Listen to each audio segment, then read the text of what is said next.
የግዴታ ህግ የይርጋ ደንቦችን በተመለከተ ሲሆን ማለትም የውልና ከውል ውጭ ህግ የይርጋ ደንቦችን በተመለከተ በመጀመሪያ የውል ህግ የይርጋ ደንብን እንመልከት።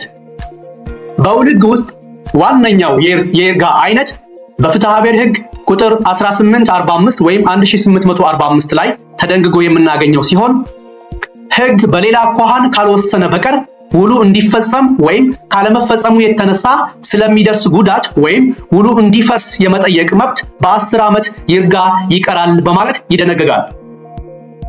ነገር ግን በአንቀጹ መግቢያ ላይ ህግ በሌላ አኳኋን ካልወሰነ በስተቀር የሚለው ሐረግ ልዩ ውሎችን የሚመለከቱ የተለያዩ የይርጋ ጊዜ ገደቦች ካሉ አጠቃላይ የይርጋ ደንቡ ወይም ጀነራል ፔሪድ ኦፍ ሊሚቴሽኑ ተፈጻሚ እንደማይሆን ያስረዳናል። ስለሆነም 1845 ላይ ወይም 1845 ላይ የተቀመጠው የይርጋ ደንብ ጠቅላላ የይርጋ ዘመንን የሚመለከት ይሆናል ማለት ነው ወይም ጀነራል ፔሪድ ኦፍ ሊሚቴሽን የሚመለከት ይሆናል ማለት ነው።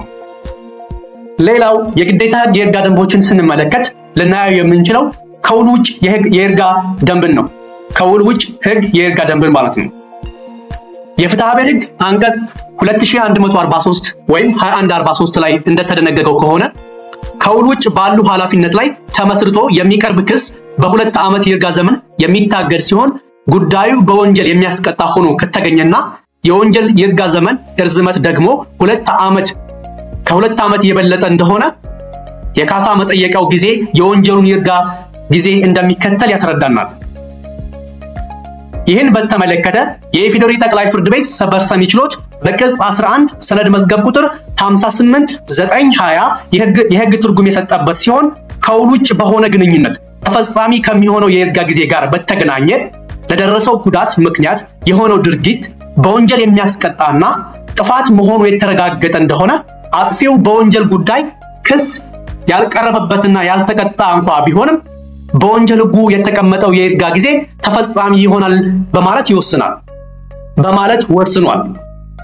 ለምሳሌ በችልተኝነት በተፈጸመ የመኪና አደጋ የሚደርስ ከባድ የአካል ጉዳት የሚያስቀጣው ከ6 ወር በማያንስ እስከ 3 ዓመት በሚደርስ ቀላል እስራት በመሆኑ በወንጀል ህጉ የተቀመጠው ክስ የማቅረቢያ ጊዜ 5 ዓመት ሲሆን የአካል ጉዳት የደረሰበት ተበዳይ ወይም ቪክቲም የካሳ ጥያቄውን ማቅረብ የሚችልበት የይርጋ ጊዜ የወንጀሉን ይርጋ ስለሚከተል 5 ዓመት ይሆናል ማለት ነው።